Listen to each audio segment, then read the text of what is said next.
the Denver Broncos. They have a great defense and just added a piece to their offense. J.K. Dobbins on a one-year deal. He had a really nice season with the Chargers last year, 905 yards. Here he is about joining their rivals in Denver. The defense is really good, like super good. Quarterback's amazing. I like the RB room. O-line is amazing as well. So it was a no-brainer. And Coach Sean Payton and all the other coaches on staff too. So I know I'll get coached well here. I want to get a ring because I've been in the playoffs every year I've played. So I'm tired of losing in them. So that's my goal, is to bring a Super Bowl to the city. I thought it was actually a good pickup. I really did. I really like Denver's roster. Yeah, I think the defense is going to be top 6 or 7 in the league. I think he's a nice pickup. How do you get your RB1 in June? Because this is the depth chart before adding Dobbins. R.J. Harvey, a rookie out of UCF. No. People like him a lot. Yeah, I get it. Okay, great. They like him a lot. He's a rookie out of UCF. Then there's Audric Estime, who was decent last year, and then Jaleel McLaughlin. Yeah. Like, J.K. Dobbins is better than those guys. Maybe they'll be better eventually, you but don't Dobbins have to is a seasoned veteran. You know, I like him. He's a good player. He gets banged up, but he's a good player. Yeah, I don't think you have to have a dominant Saquon Barkley. It would help, but I don't think there are that many in the league. And so I think they'll do kind of running back. You carry it 8 times, you carry it 6. By the way, Bo Nix, they can also move the pocket with him. So do they need a dominant run game? Bo Nix, at this point in his career, sometimes out of necessity, is really mobile. This just hit me. Is the Broncos running back room with 4 guys equivalent to the Browns quarterback room with 4 guys and nobody special? Well, quarterback's just more essential. So it's apples and oranges. But if you've got 4 quarterbacks, you don't have 1. If you have 4 running backs, you don't have 1. But I'm not sure you need 1. I think you can do, if you have, I would argue that just for duration of career, I don't necessarily want it. I mean, like Christian McCaffrey, I don't want him getting more than 12 carries. 2 catches, 12 carries. I don't want McCaffrey carrying it 24 times. By the way, my favorite backfield is Detroit. They've got the lightning guy, the thunder guy. I'd like multiple backs. Well, I don't want multiple quarterbacks. Well, the only counter is the Eagles were really good, got to the Super Bowl, blah, blah, blah. Add Saquon Barkley. Well, he's the best guy in the league. He's a superstar. So that he's an exception. There's just, he and McCaffrey, when healthy, are just different than everybody else in the league. Oh, what about Cook in Buffalo? Is he there? No, he's James Cook. No. Damn. All right, we go. Well, of course, Cook is not on the level of Saquon Barkley and Christian McCaffrey. What are we talking about here? Number 1. Number 2, the Philadelphia Eagles also made the Super Bowl before Saquon Barkley. So it's not like the Eagles were just kind of good. They added Saquon Barkley and then became amazing. But they are awesome. Did Saquon Barkley elevate that team? Undeniably. Like, no one's denying that. And, you know, he was the steal of the offseason. No argument there. But it's not this all or nothing thing here. And I think what the Broncos are doing is, listen, a part of it was on their running backs, and a part of it was also just their execution, because they had an elite offensive line. Technically, they had the best O-line in the NFL. Technically, from their win rate, for both pass blocking and run blocking. So it's not just like, oh, well, we just need a better running back or something, or like some of it is execution. Some of it is, you know, you do need someone who's faster, stronger, bigger, you know, and all of that. And I think so. I think to a degree, even if you ran it back identical to what you had last year, which obviously they're not doing, Sean Payton would be more strategic in figuring out how do we get more consistent, productive yards. I think it was a combination of personnel as well as coaching and intent and trying to figure out how do we get this run game going. I don't think it was just as, well, they don't have a good enough running back, and so now we're not, you know, we can't do it. We just don't have the pieces, or our O-line isn't good enough. I think it was a combination of factors, which aren't the easiest to isolate.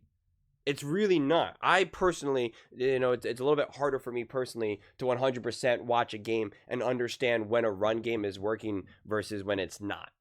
And so it's like, but I have faith in Sean Payton in that regard of figuring out where exactly, you know, why are we not getting exactly what we want? And I think that's where we then enter in Bo Nix, because I really do think there's going to be a lot more flirting with Bo Nix running and being more physical and really keeping the defensive on its toes. And since we reference the Eagles, it's like Saquon Barkley is a beast. He was only so good with New York. You give him a better O-line and you give him a dual threat quarterback in Jalen Hurts. And obviously, Eagles fans know this, and I've talked about this at length and even a little bit in some of my more recent Broncos videos. It's like Jalen Hurts was a massive force in Saquon Barkley having the year that he had. Not only because of him checking into certain runs to setting up Saquon Barkley, but as well as the constant, like, am I going to keep it? Am I going to keep it and run? Am I going to keep it and throw it? Am I going to hand it off to Saquon? Like, the defenses really just did not know where the threat was going to come from. And I have to believe now that Sean Payton has, another, because I don't even care what he did with Russell Wilson, because it doesn't matter. That's such like a random year. It was really just year one with Sean Payton and the Broncos with Bo Nix. And so now it's year two. He has a deeper understanding of what this team is, how to run this offense, who Bo Nix is, the running backs that he has. Like, it does take time. These are human beings. They need to figure out, they need to analyze. Just like how I understand who the Broncos are or the Eagles or any of these teams are, I know who they are so much better now than I did a year ago because I just spent another year watching them. So it's like, if you feel like think about it just a fan when you're watching this team. Think about how you now have a better understanding of who Bo Nix is as a quarterback. You don't think Sean Payton has a better understanding now? Of course he does. And yet he's the one that's now going to be tasked with trying to figure out, well, how do we make this even better? So I'm not too concerned. I would actually be very surprised if the run game is as lackluster as it was. But I think you have more offensive power now. I think there is a deeper understanding of what your team is and what you need to become. And I just see elevation really everywhere. To me, I look at the Broncos and I just think the only thing that stops them is health. That's like the only thing. And, I always I want to stop saying that out loud because you can say it about every single team, but it's just like anytime I have really strong feelings about a team like the Broncos, which I do, I just always have that doom of just like injuries are right there. Injuries are right there. And especially with J.K. Dobbins, who's been banged up. Like that's kind of the knock on him is that he hasn't necessarily been able to stay healthy. But the Chargers were different with him on the field versus off the field when he was actually healthy. I mean, you could see, I think it was against the Ravens when he got hurt. And you could just tell the difference that when you have him on the field and he can play and you can rely on him, it's completely different compared to when he's off. And so, yeah, I think in a lot of ways the future can be having multiple running backs. And make no mistake about it, the Eagles went out and got another running back to help complement Saquon Barkley. So I think it'll be more common. I grew up watching the NFL where they had a lot of these 2-3-headed monsters from the run game. And it makes sense. It makes sense. It's so physically exhausting. And I do agree with Colin. You do want a running back to only get like 10, 11, 12 carries or so. You don't want to do 20, 25 carries game after game after game after game. It's brutal. It's brutal and it breaks them down. And especially if you have real Super Bowl aspirations like the Broncos do, yeah, well then part of it is being healthy into the playoffs. That matters. That is easily one of the most underappreciated aspect of winning. I mean, it really is. We talk about it a little bit more and more now that we have more information of players' injuries, and now that these injuries are becoming so common, people understand what a torn meniscus is or an Achilles or whatnot. And it's always obvious when a wide receiver goes down or a quarterback goes down. But then when you have any of these other miscellaneous players, I think it's harder for fans to understand what is it like when a linebacker goes down? What is it like? And not even a superstar. It's easy when you have a star, when you know someone huge goes down, but another player who you root for the team and John Smith is a good cornerback, but you don't really know what the drop off is from John Smith to Bill Johnson. You just don't know. It's just harder to evaluate because you're also only seeing them play so much.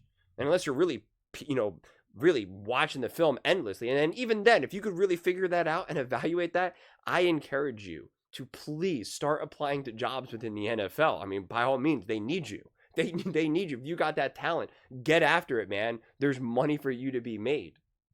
And so it just becomes hard to evaluate. But it's not a surprise that more often than not, the healthier teams go the farthest. So I like this. I do see it as I see it as a no-brainer for J.K. Dobbins and for the Broncos. And I think Sean Payton has always been smart with this, where he's just kind of like, I will take talent from interesting, from any of the places that I can get it. And I trust myself to be able to find a way. And I also trust myself to not force things. If it doesn't work, it doesn't work. And I keep on keeping on. And that's what it was kind of with Russ. Like, I mean, he was the perfect example. He's like, I'm not going to force this, man. It's not working. And I'm going to move on, and I'm not going to look back. It's smart. It's smart decision making. And it's smart leadership, smart execution. And something little like this, again, I'm not going to act like adding J.K. Dobbins is like the game changer like that. It's like, again, like adding Saquon Barkley here. But it all impacts your team. It adds depth. It adds versatility. It adds a veteran experience. Like, sometimes it's more than just the straight up bottom line. This guy's going to get me 4 yards. Like, it adds a lot more layers to it. So, I'm excited. The fact that I keep thinking about injuries with the Denver Broncos is a positive, because it's just like, it's signaling, it's my unconscious mind being like, dude, this team is going to be great. This team's going to be great. The only way they're not going to be great, the only way how you're going to have to be like, oh, this is why they're losing, is because they have like really bad injuries. Like, other than that, this team is going to be great. And I can't wait. Those are just my thoughts. I'd absolutely love to hear yours. What do you guys all think about the Denver Broncos adding more offensive pieces like J.K. Dobbins? Let me know in the comments below. I read every single comment, so whether you agree with me or disagree with me. Either way, let's get in some discussions. Let's get in some fights. But ultimately, let's just have some fun. And please do consider subscribing. We are building an amazing community here, and absolutely love to see you part of it. I want to build something that we all genuinely feel connected to. Something that we're really excited to be part of. I think we're on our way to doing it. Please don't forget to give this video a thumbs up, as it really does help with the visibility and the algorithm. Thank you so much. See you next time.